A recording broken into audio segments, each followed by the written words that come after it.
Good morning and welcome to the Literacy Breakfast with Nancy Pearl. I am Catherine Fryman, Executive Director of the Whatcom Literacy Council, and all of the proceeds from today's event go to our free adult literacy services here in Whatcom County. I would like to thank the folks at Village Books for partnering with us on this popular event, with a special shout out to Claire McElroy Chesson, the events coordinator, for all of her work as stage manager this morning. We like to kick off our literacy breakfast in a special way. This year is no exception. And to start off right, we have with us this morning the Poet Laureate for the state of Washington, Rena Priest, who will read us one of her fabulous poems. Rena is the 6th Washington State Poet Laureate, and she lives right here in Whatcom County. A member of the Lactemish Lummi Nation, she is the first Indigenous poet to be a Poet Laureate for the state of Washington. Her poems can be found in numerous publications, and her books include Patriarchy Blues, which was honored with the 2018 American Book Award, and her most recent book, Sublime Subliminal. She has taught comparative cultural studies and contemporary American issues at Western Washington University and Native American literature at the Northwest Indian College. She holds a BA in English from Western Washington University and an MFA in writing from Sarah Lawrence College. Rena, we are honored to have you join us this morning. Hi, Shka.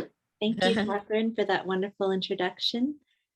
I'd also like to acknowledge the Washington State Arts Commission and Humanities Washington for their support of the Poet Laureate program and all the wonderful programs that they operate throughout the state. So happy to be here. Aits kuchil o helix and kunas natachalati kaya sa Walton sanasnatchach lamisen.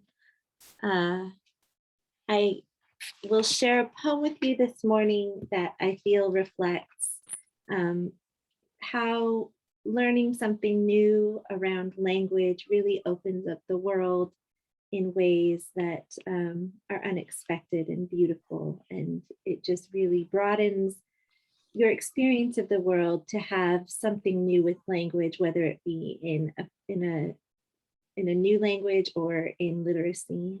So reading on the page. The poem is called "A Poem is a Naming Ceremony."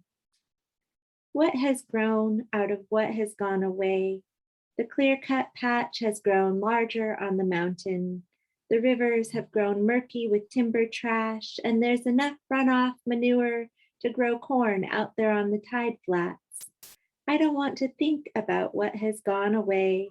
I want to meander and play and forget myself until I can grow a new me in place of all this grief.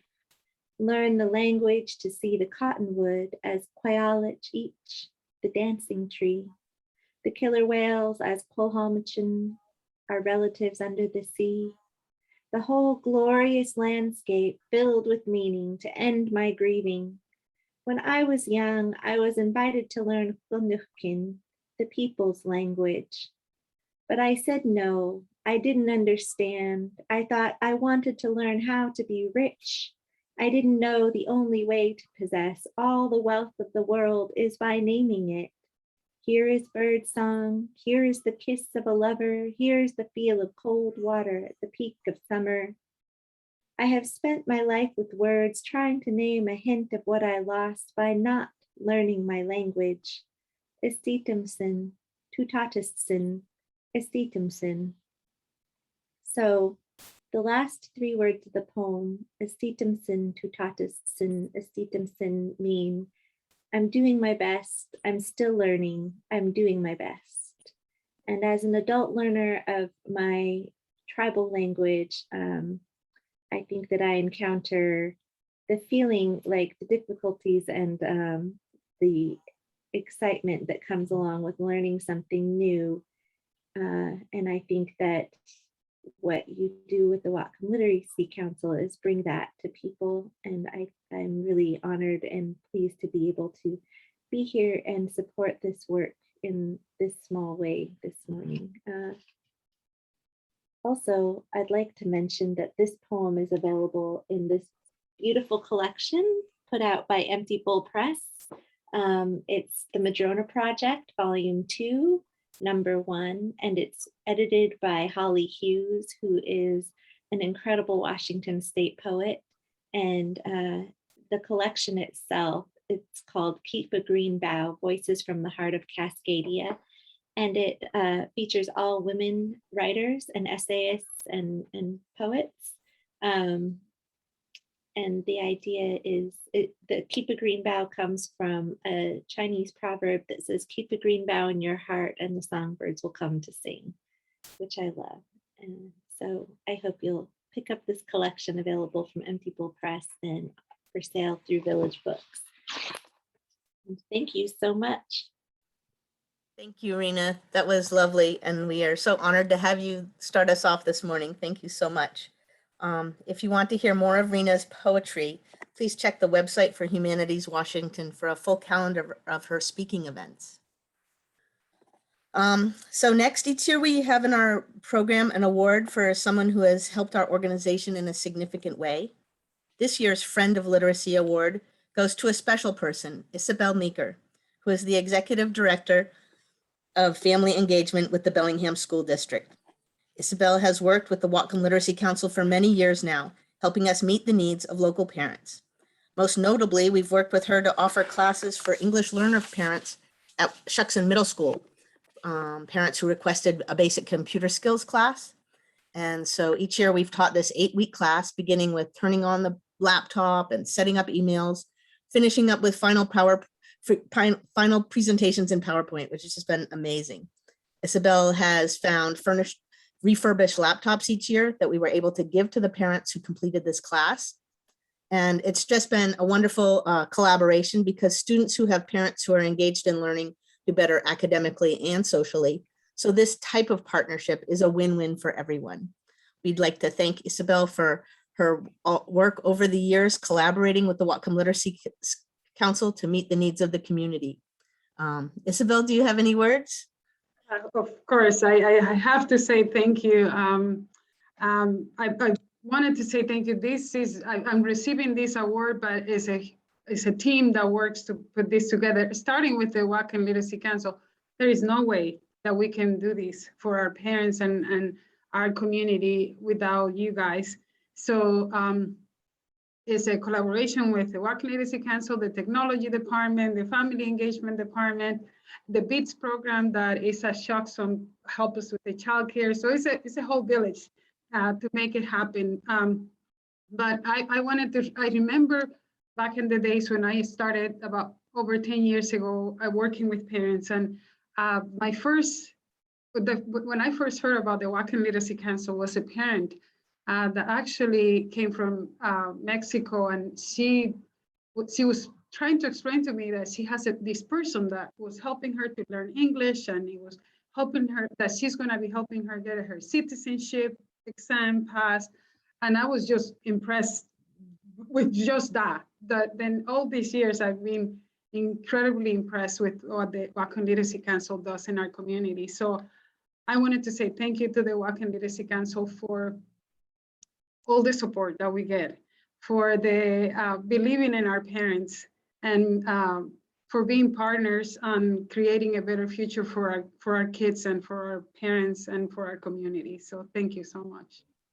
Thank you. It's a wonderful collaboration. Thank you for being here this morning, Isabel.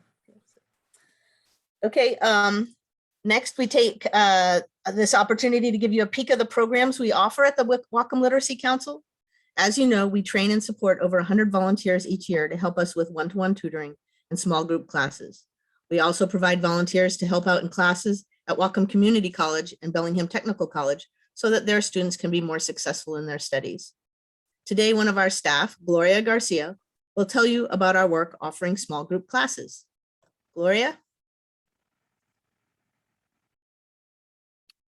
Hi, everyone. First, I just want to say thank you, Isabel, for it has been a pleasure working along you these last few years that I've been with the Whatcom Literacy Council.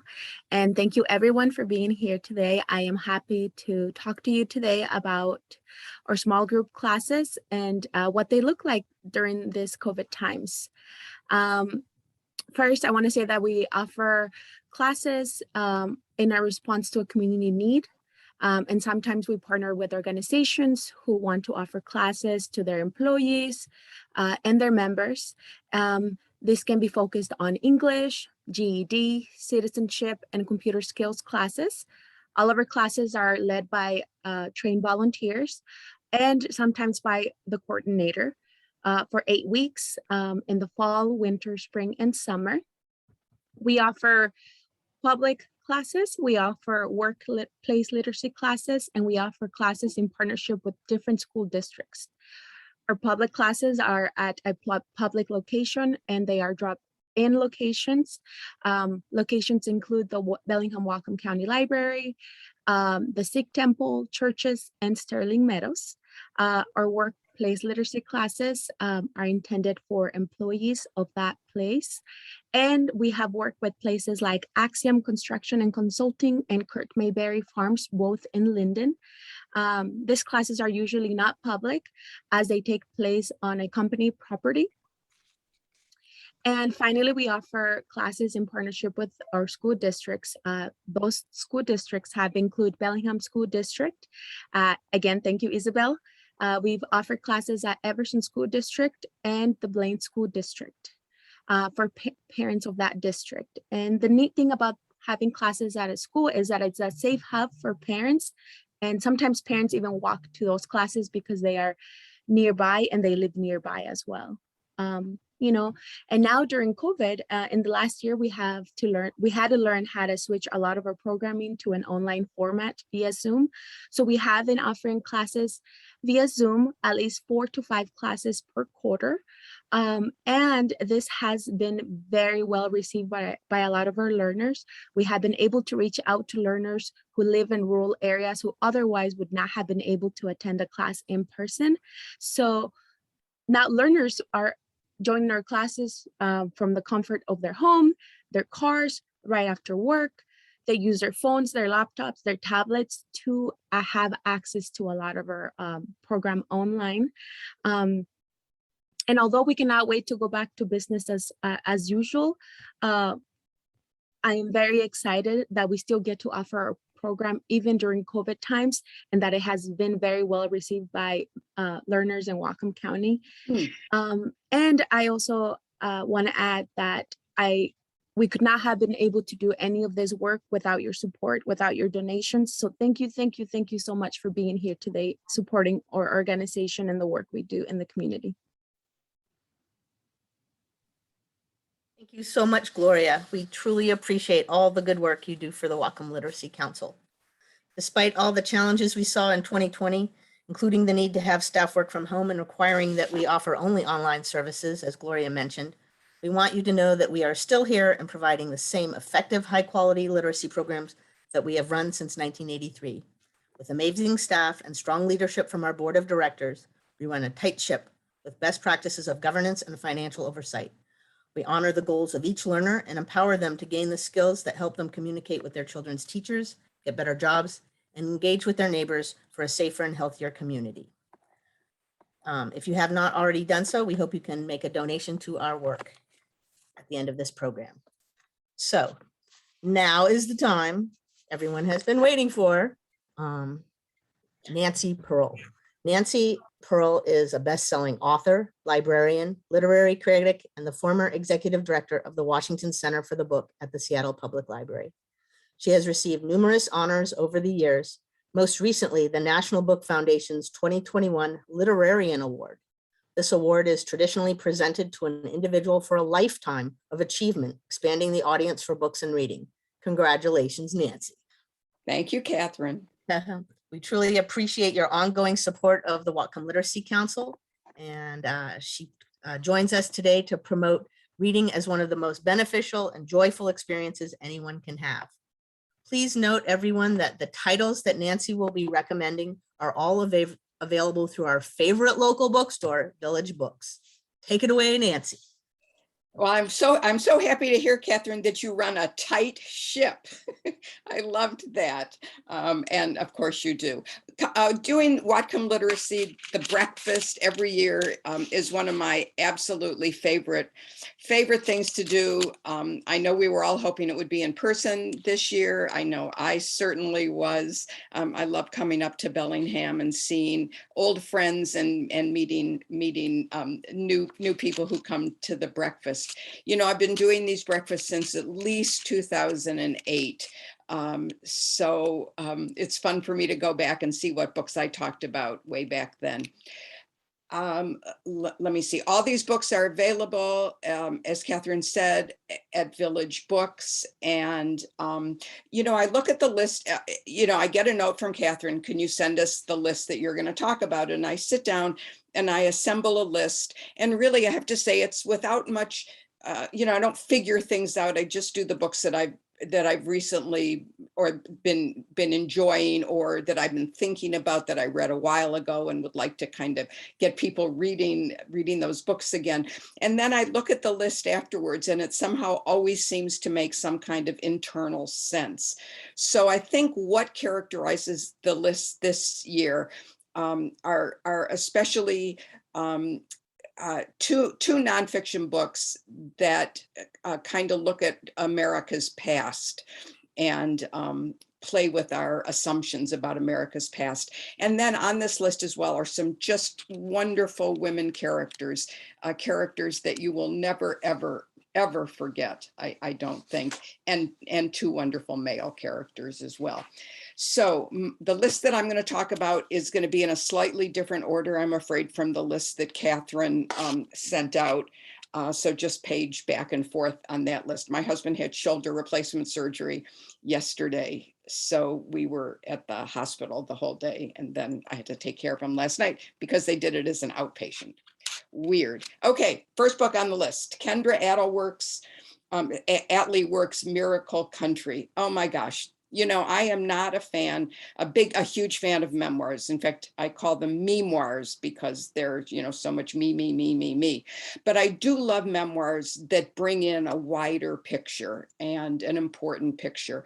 And I would say that one of my very favorite memoirs has always been Terry Tempest Williams' memoir, Refuge, which is about the Great Salt Lake, and she ties her family's, the women in her family's history with breast cancer, and you know, sort of an eco memoir. And if you haven't read Refuge, highly recommend it. But when I read Miracle Country by Kendra Atleywork, I thought, this is exactly the kind of memoir that I love. It's Kendra, and if you think her last name is kind of strange, Atleywork, it's because her mother and father just combined their last names into one long last name and gave it to the family. Kendra grew up in Bishop, California. As I learned when I read the book, is in the high Sierras. It was once a farming country and is now basically a desert. The annual rainfall of Bishop, California, as I look outside my window and see it raining in Seattle, is 5 inches a year. All the water in Bishop, California and the high Sierra area goes where? It goes to LA for their water needs. And we owe all that to Mulholland. You know, the next crisis that's coming up, I'm not the first to say this, is going to be the water crisis. So this is a memoir, it's an environmental history.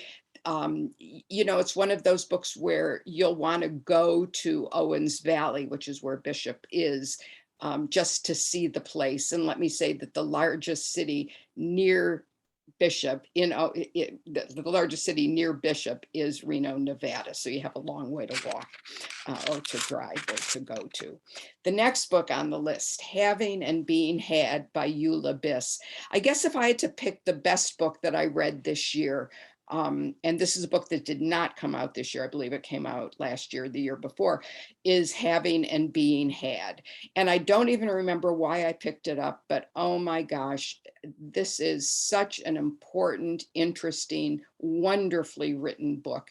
Eula Biss is a poet, and this book, Having and Being Had, is a collection of short essays that she wrote, very short essays.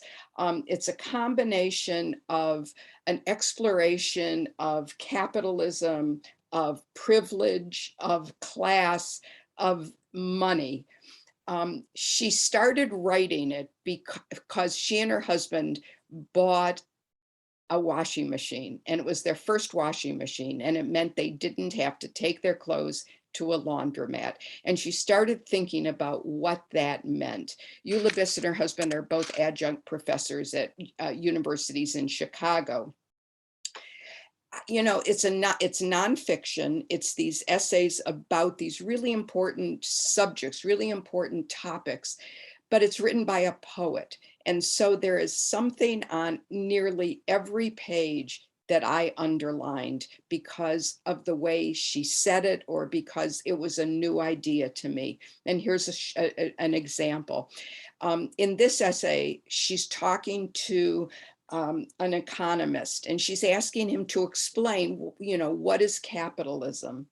And he says, oil and coal are capital, and we need to leave that capital in the ground.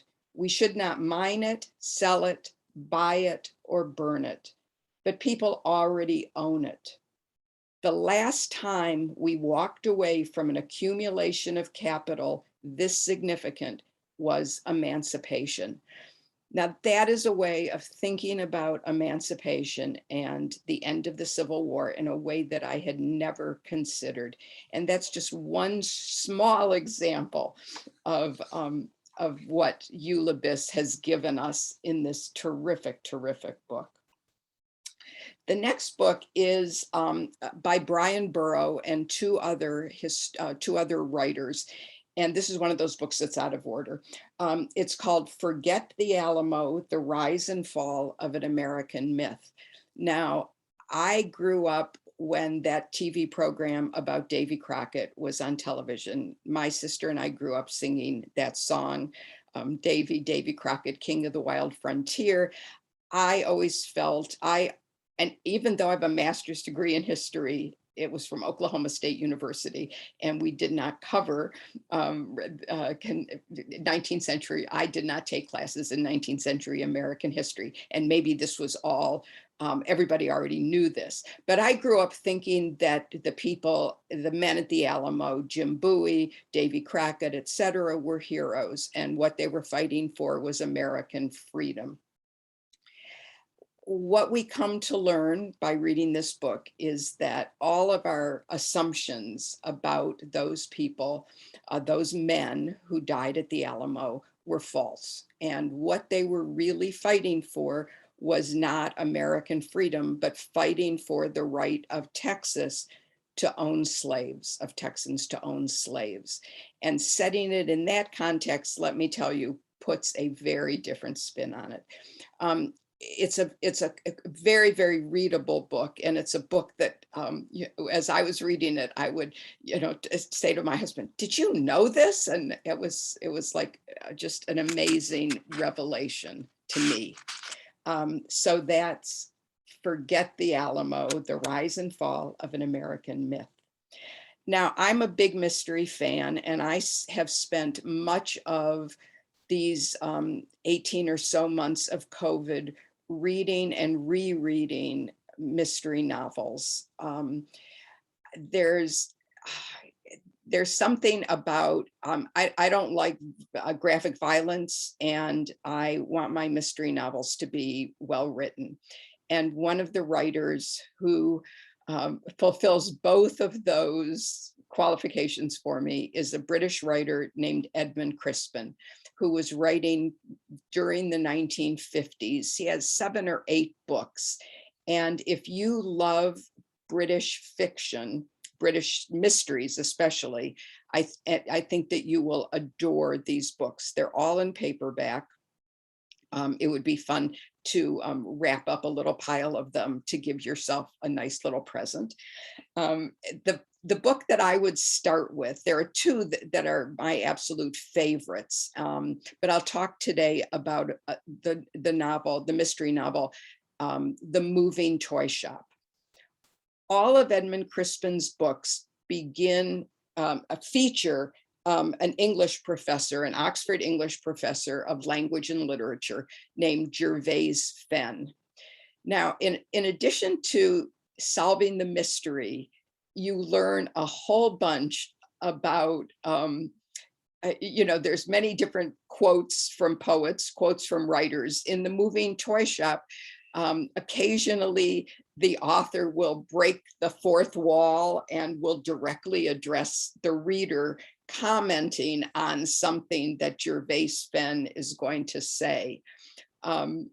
The author, Edmund Crispin, is a pseudonym, and the author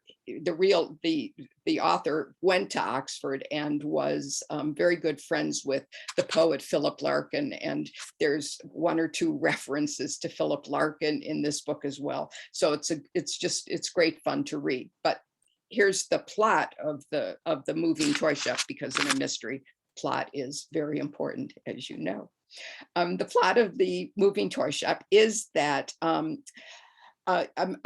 poet is traveling up from London to Oxford, just for a little vacation. And he gets there kind of late at night, and he's walking to where he's hoping he's going to stay. And he sees a light on in a building that happens to be a toy shop. He goes into the building, and the next thing that he knows is he wakes up the next morning and the toy shop is gone, and there's a dead body the body of a dead woman that he sees. Now he goes to the police. The police just don't know what to do with all that information. They look, it's not a toy shop, it's a grocery store, for goodness sake. They can't find any sign of a dead woman. So the poet goes to his good friend, Gervais Fenn, who decides that they are going to solve this mystery, and solve it they do. If you love really classic British mysteries where you basically have all the clues and you can set yourself to see if you can solve it better than Gervais Fenn, this is not the right book for you to read. The right book for you to read by Edmund Crispin is a book called The Case of the Gilded Fly. And I challenge you to read that book. I challenge you to see if you can figure out who done it before the last page of the book. I could not. The next book on the list is Blaine Harden's Murder at the Mission. And the subtitle of this, when you're doing nonfiction, you always have to have a good subtitle.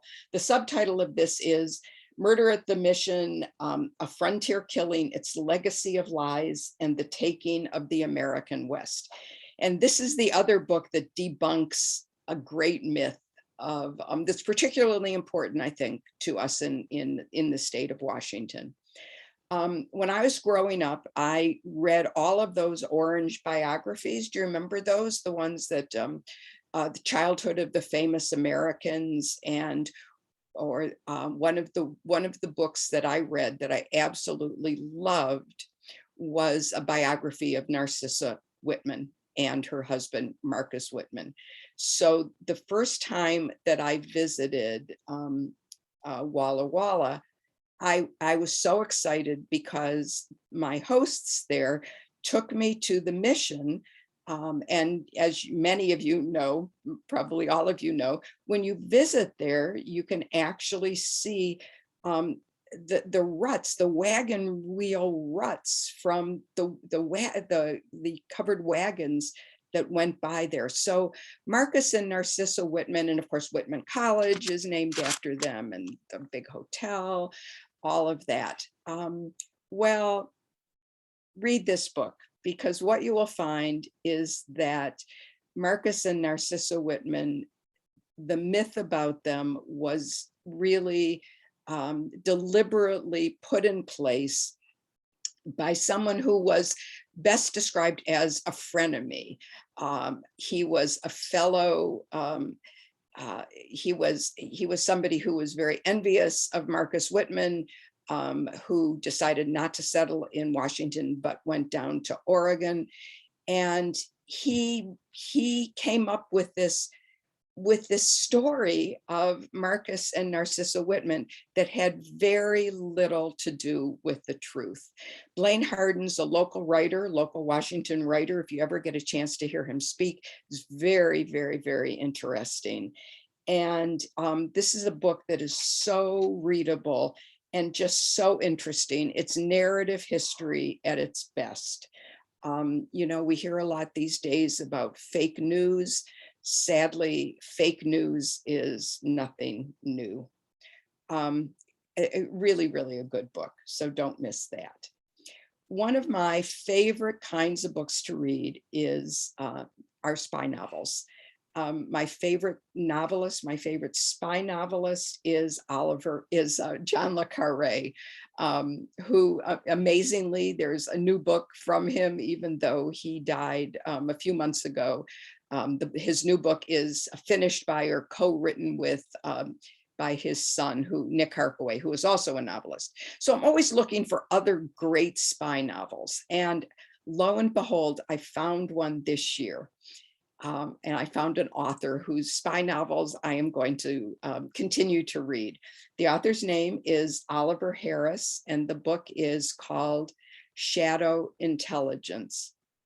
Now, I found this book because I got a copy of Oliver Harris's newest book from the publisher. His newest book is called Ascension, and I read it and just thought it was absolutely great. I mean, I thought, wow, here's a spy novel. I haven't read one that's as good as this in a really, really long time. So I, of course, posted that on social media, on Twitter, and I just was raving about how much I loved it. And then someone said, well, gosh, you should read his first novel about the same character. And so I got a copy of Shadow Intelligence, read it, and thought it was absolutely, I mean, just so good. The closest thing to John le Carré that you, I think, will ever read. I just want to put in a little parentheses here. If you have not read Tinker Tailor Soldier Spy or A Perfect Spy by John le Carré, those are my two favorites, and they're books that are equally good on audio as they are on as they are reading them in the traditional way.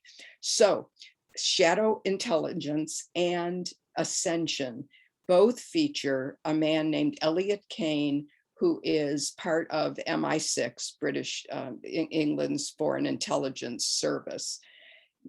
Elliot Kane learns that his old lover has disappeared in Kazakhstan, and he decides that he has to go find out what happened to her. Now, why this book, what grabbed me about this book so much is, first of all, how it updates John le Carré to the 21st century, to the 2020s, I think, to be specific. So there's a lot in here about spying using technology, using cell phones, using the dark web. It's a book about geopolitics, which is something that John le Carré also was very interested in. But this is a book specifically about geopolitics. And, you know, I had to get a map out to look at where Kazakhstan was, you know, a part of the former Soviet Union, situated between China and Russia now. I don't know of another book, another contemporary novel that's set in Kazakhstan. I feel like I learned a lot about it. I'm not sure I want to go, even given if we could, but boy, this is such a good spy novel. Here's a quote from the book. The Foreign Office cannot bear too much reality.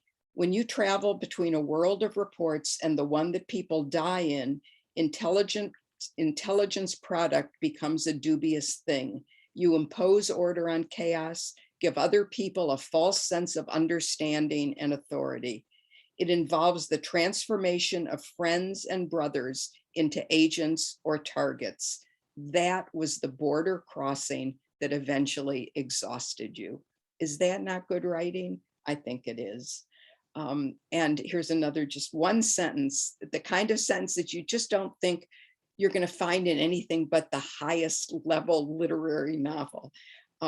This is mankind's eternal quest, I'd argued, to protect ourselves from chance. Wow. So, so, so good. So that's Oliver Harris's Shadow Intelligence. Oh, you know, these last few months getting ready for doing this this presentation, and I was on a podcast with the library, with Whatcom County Library Service, with my old and good friend Christine Perkins. You can listen to them on the libraries, through the library's website, because as you might imagine, I talked probably way too much. They had to divide it into 2 podcasts, but I think you'll enjoy both of them. So be sure to check those out. The next book on the list, oh my gosh, another terrific book. Remember I said there would be 2 men that you would never forget. And they're the heroes of Ronan Hession's novel, Leonard and Hungry Paul. Ronan Hession is Irish. He lives in Dublin. This is his first novel, and it was the choice of the Dublin Reads. It's their all-city reading program, which they call One Dublin. Ronan Hession, in addition to being a novelist, a rather new novelist, is also a singer and a songwriter. And through the miracle of technology, you can actually listen to some of his songs. He goes by the name of Mumblin' Deaf Row. I had the great pleasure of interviewing Ronan about this novel, and I just really thought he was just great. So you might remember that there was a nonfiction book a few years ago. It's now in paperback. If you haven't read it, I think that it's an excellent book to read. It's Susan Cain's nonfiction book called Quiet: The Power of Introverts in a World That Can't Stop Talking. I have a daughter who is an introvert. When she read Susan Cain's book, she said it just made her feel much better about herself. So you can think about, in a way, Leonard and Hungry Paul being the fictional equivalent of that book. You have 2 men in this book who are both introverts. They're both in their 30s when we meet them, and they're both living with their parents. It's a book in which not a lot happens. There's not a lot of plot. There's a lot about Leonard and Hungry Paul's friendship and trying to figure out their place in a world that never stops talking. The writing is absolutely lovely. Here's an example. I can't resist this. This is how the book opens. And I think when, I remember when I read this first sentence of the book, I just knew I had to go on and read the rest. Here it is. Leonard was raised by his mother alone with cheerfully concealed difficulty, his father having died tragically during childbirth. Though she was not by nature the soldiering type, she taught him to look at life as a daisy chain of small events, each of which could be made manageable in its own way. She was a person for whom kindness was a very ordinary thing, who believed that the only acceptable excuse for not having a bird feeder in the back garden was that you had one in the front garden. Now, one of the things, isn't that fabulous? One of the things that I really enjoyed about this book is that he doesn't explain everything. Ronan Hession doesn't explain everything. We don't, for example, ever know why Hungry Paul is called Hungry Paul, is known as Hungry Paul. And there are a few other mysteries in the book that he doesn't unravel. And I really, really like that kind of writing. One of the things that happens in that book is that there's a contest. There's, how when you're writing emails, it's so hard to know how to finish it. You say, do you say best regards? Or, I just tend, when it's somebody that I know, like Catherine, I just do XO or but how do you finish it? So there's this contest that a company puts on, and Hungry Paul enters the contest. And he wins the contest. And I'm not giving anything away by sharing this part with you, anything important in the book, but he wins the contest by saying that you should end every email with this phrase: "You may wish to note the above," and then you just sign your name. Isn't that great? Okay. The next book that I want to talk about is Guy Gabriel Kay's science fiction, historical fantasy, let's call it that. Guy Gabriel Kay's historical fantasy, The Lions of Alrasan. Oh boy, I'm going to really hurry up. I love Guy Gabriel Kay's writing. I don't cry about a lot of books, but this is a book that at the end of it, I cried. It's, as I said, it's a historical fantasy. If you think you don't like fantasy novels, but you do like historical fiction, Guy Gabriel Kay is the author, I think, that you want to read. And this would be the one that I would start with. It's set in, what he does in this book is reimagine Moorish Spain and the Reconquista. And it's about two men. He's made up their religions, but one is Muslim, one is Christian, and they come together in conflict. And there's a young woman, a young physician named Jihan, who is neither Muslim nor Christian, who interacts with both of them. When I was reading this book, or when I think about this book, I think about the book, the poem, Kipling's poem, The Ballad of East and West. I know that the holidays are coming up. You might want to, might be looking for some books to give to adolescents. Let me tell you, I have found the perfect book, and now there's two of them in this series. They're by Naomi Novik. It's called The Schoolmance. It'll be a trilogy, but there's just two so far. The first one is called A Deadly Education. Now, Harry Potter was the boarding school book, the book of, the best book about boarding schools ever. Everybody wanted to go to Hogwarts because it was, such a great place to be. Well, what Naomi Novik has done is take the boarding school and turn it into this deadly place. So it's set in, the book takes place in a boarding school. It's a boarding school that you have to figure out. It's a boarding school that is malevolent. It's a boarding school that has no teachers. It is just the students learning on their own. And I couldn't put it down. I just couldn't. I thought it was fabulous.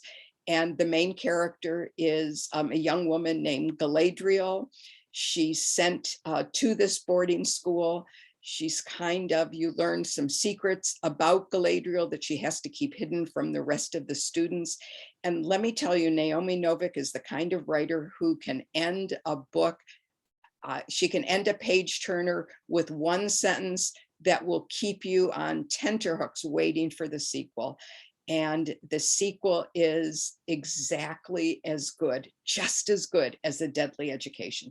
A Deadly Education is now in paperback. The sequel is out in hardback. I'm pretty sure there's going to be a third book. Boy, I cannot wait. I absolutely loved this book. So don't miss that. And even though I said it's a good present for teens, obviously, if you love fantasy, I think you'll love this book, no matter what age you are. The next book I just wanted to talk about briefly, because Julie Paschkiss is an illustrator and an author, a Seattleite. I'm a huge fan of both her art and her books, but I think in this book, the wordy book, she has outdone herself. And I urge you to run right on down to Village Books and take a look at this book. It's a collection of, it's an oversized, it's a picture book, and it's a book that asks a question, and that question is answered in a work of art, a painting. Or an illustration that Julie has done. each one, it's the kind of book where I can imagine you're sitting with, you know, a 5-year-old, a 6-year-old, or just by yourself, and looking at, asking yourself the question that she asks, and then looking at the illustration and seeing how she's answered it through the medium of that illustration. It is absolutely just a fabulous, gorgeous, gorgeous, gorgeous book. The next book that I want to talk about is by Marjorie Sharpe. Now, I discovered a new publisher during these COVID times. It's a British publisher called Dean Street Press, and they have a co-press there called Furrowed Middlebrow Press. And what Dean Street, and first of all, Furrowed Middlebrow Press, that's fabulous, a furrowed middlebrow, that would be me. What they do, what their specialty is reprinting books from around mid-20th century books, many by women, books from the golden age of mysteries, that is the 1920s, 1930s, and authors, both authors who are familiar or were familiar to me, but many, many authors that I had never read, had never heard of. You know, I like to think I kept Dean Street Press and Furrowed Middlebrow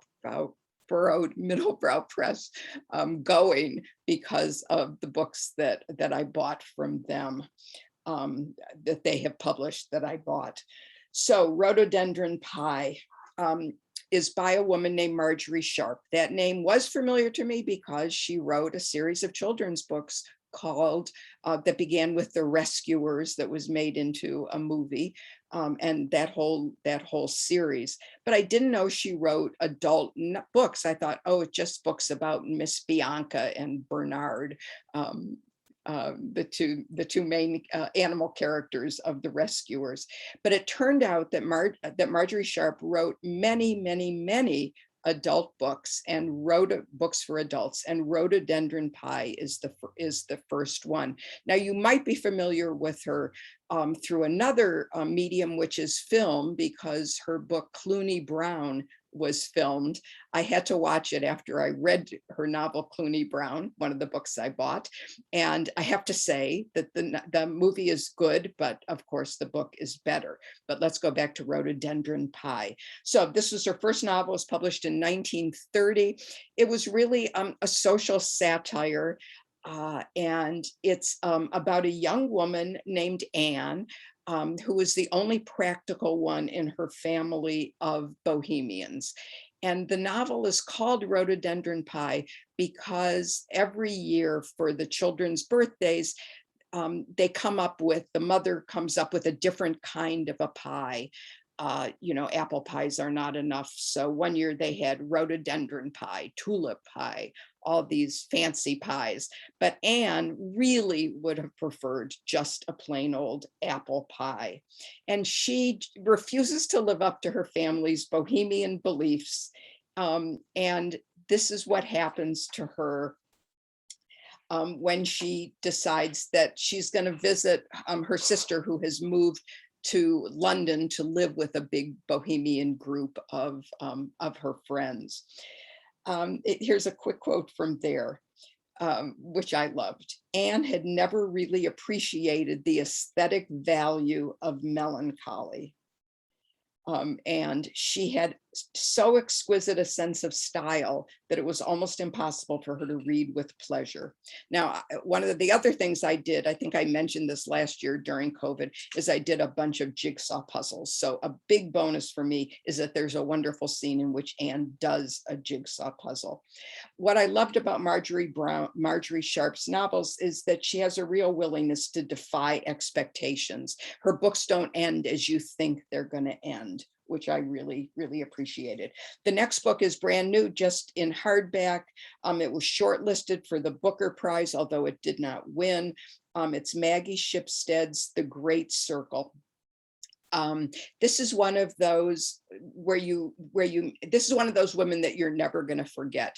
And you're going to meet her you're gonna, it's the book begins before she's born and it ends far, far, far into her years, her many years.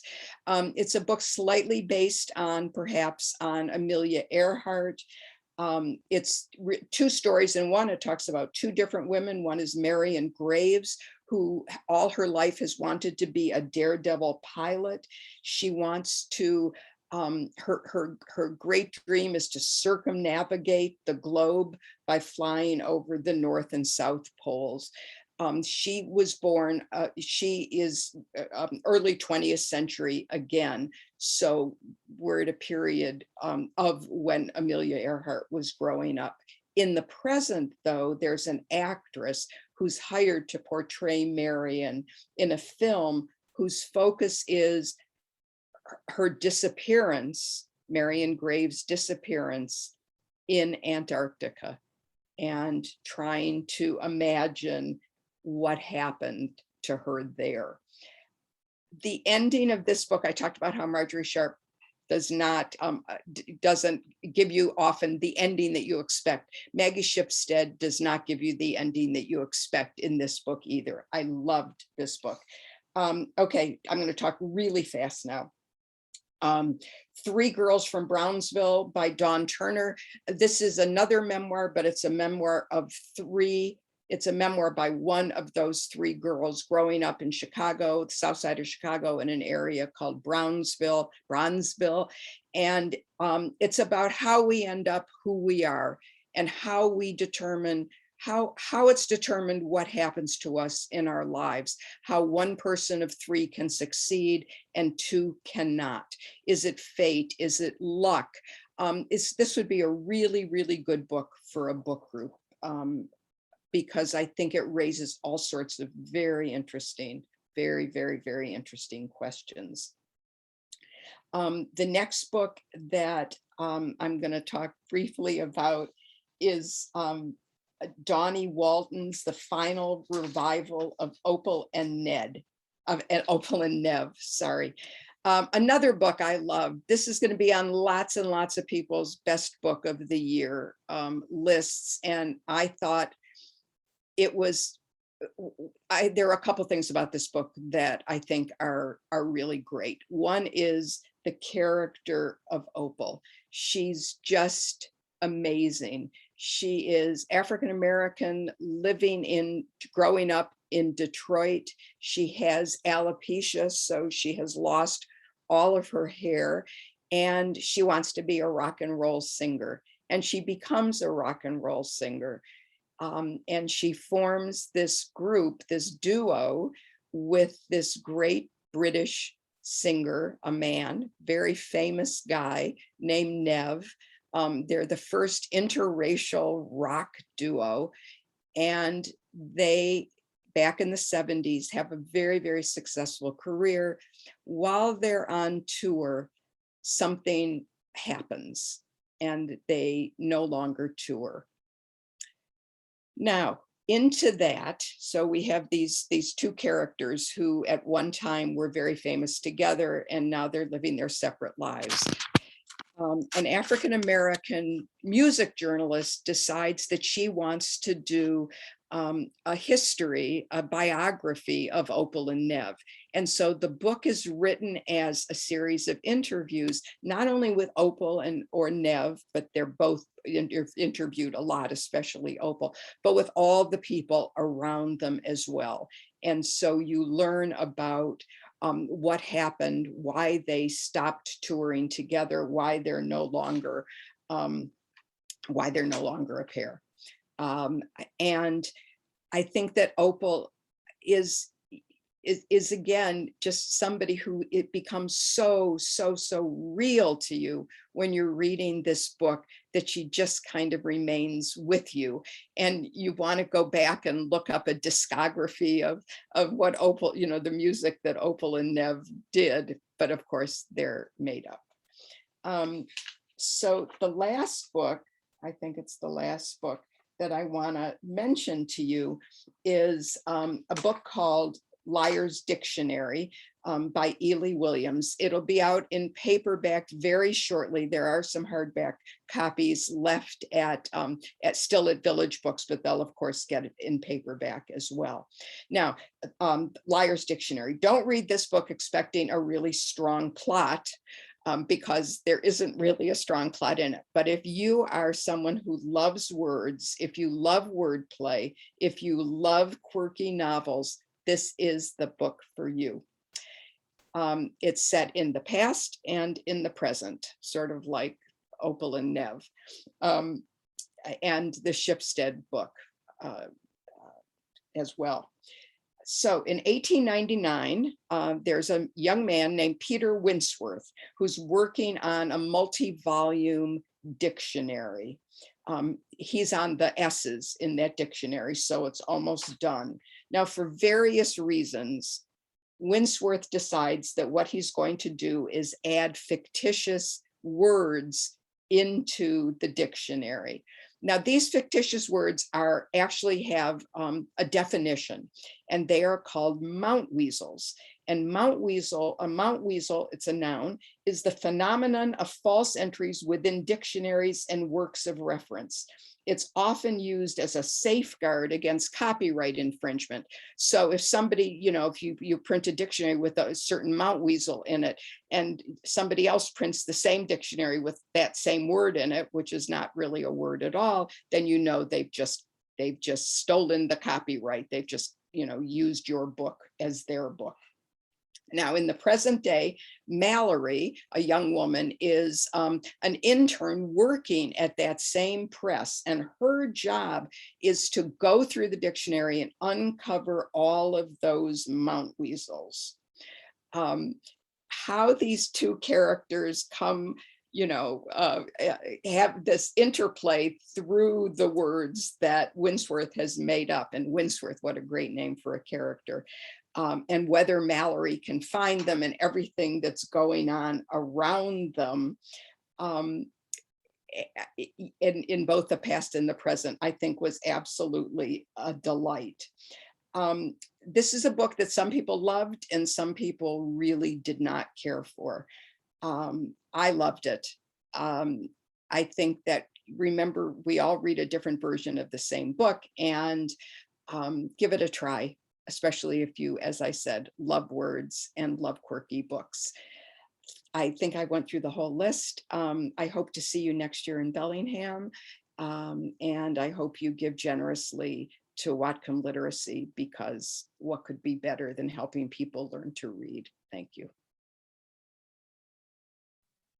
Nancy, thank you so much. What a wonderful list. I can't wait to dive into this list. It's like, oh, I've written down almost every single book. So thank you so much. We truly appreciate your ongoing support of the Whatcom Literacy Council, and thank you for taking the time this morning. Thanks to everyone for joining us this morning for our virtual breakfast. If you have not done so already, we hope you make a gift today. This is a fundraiser for our free literacy programs for the Whatcom Literacy Council. And so special thanks to Village Books. A percentage of their sales of these books will go to the Whatcom Literacy Council. So thank you for their support. And thanks to Claire McElroy Chesson for her help as stage manager this morning. Really takes the pressure off me. And really, truly thank everyone for your support of the Whatcom Literacy Council and for being here on this blustery rainy morning. And I hope everybody has noted that Claire has put all of the books into the chats site on the right. We will also have the recording and the book list on our website. So if you missed it or you have friends in faraway places who are not able to be here this morning, they can catch the recording later. So thank you so much and have a nice day.